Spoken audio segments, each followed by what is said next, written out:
wanatakiwa kuhusika moja kwa moja, na sio ile dhana ambayo wengine wanakuwa nayo kwamba serikali ndio inatakiwa kufanya hivyo. Sio sawa. Serikali inashirikiana na wananchi. Sisi wananchi wenyewe ndio tunayoiunda serikali. Kwa hiyo huwezi ukaacha tu, kwa mfano kama hapa mtu anasema ni kazi ya mkurugenzi, jambo ambalo sio sahihi.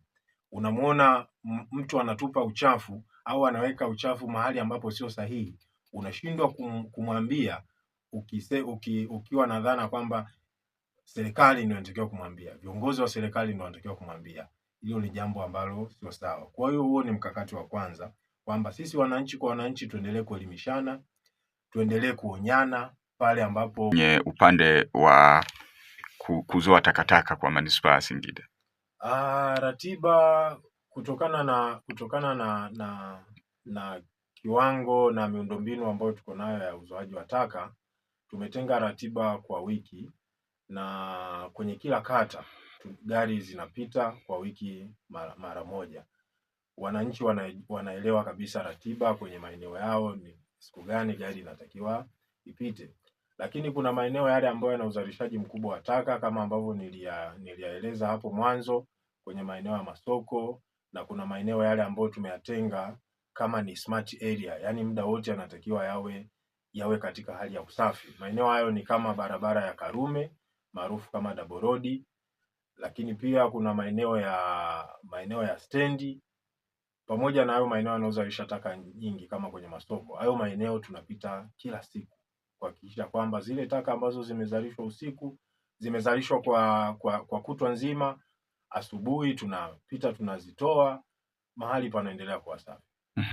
Sawa. Kwa hiyo kwa wale sasa ambao wanatupa taka kabla ya siku husika, hawa watu unawaambiaje, na kuna utaratibu wote mmeweka kwa ajili yao? Kwenye masuala mazima ya afya na utunzaji wa mazingira, jambo kubwa ambalo sisi tunalisisitiza na tunalipa kipaumbele ni swala zima la elimu. Tunaendelea kupeana elimu, lakini kwa mtu ambaye ameonyesha ukaidi, kuna sheria ambazo tunaweza tukazitumia kwa ajili ya kutoa adhabu, kwa maana ya faini kwa wale ambao ni wachafuzi. Lakini jambo kubwa ambalo tunalipa kipaumbele kabisa ni elimu. Wananchi waweze kuelewa kwamba hili ni jukumu letu. Mimi nina wajibu wa kutunza usafi, wewe una wajibu wa kutunza usafi. Kila mtu akilijua hilo, hakuna mtu ataweka uchafu mahali ambapo si sahihi. Na umezungumza hapo elimu. Mnaitoaje hiyo elimu ili sasa wananchi waweze kufahamu kwamba kuna swala la elimu juu ya masuala ya mazingira? Elimu tunaitoa kwa namna mbalimbali.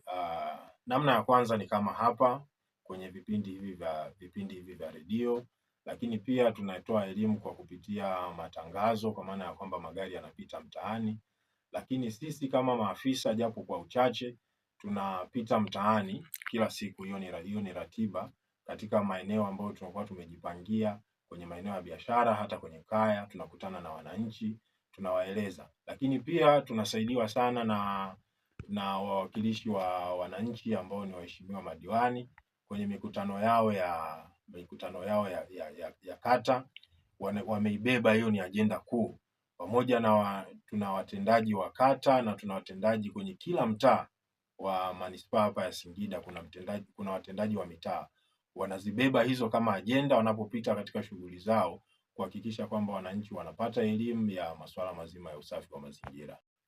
Sasa kutokana na sheria ndogo ya fedha ya manispaa ya Singida, ada zimewekwa katika viwango tofauti.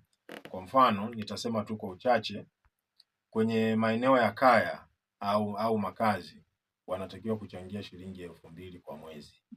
Lakini kwenye maeneo ya maduka, kwa maana ya maduka ya rejareja, grocery, wale wachoma nyama, chipsi, maduka ya dawa na vipodozi, wanatakiwa kuchangia shilingi 10,000 kwa mwezi. Kwenye maduka yale ya maduka ya jumla wanatakiwa kuchangia shilingi 15,000 kwa mwezi. Lakini pia kuna nyumba za kulala wageni, wale wauza mbao, wauza gereji, supermarket, hosteli za shule wanatakiwa kuchangia pia shilingi 15,000 kwa mwezi. Lakini pia kuna ofisi za umma, ofisi binafsi, taasisi, makampuni, viwanda vikubwa na mabenki wanatakiwa kuchangia shilingi 25,000 kwa mwezi.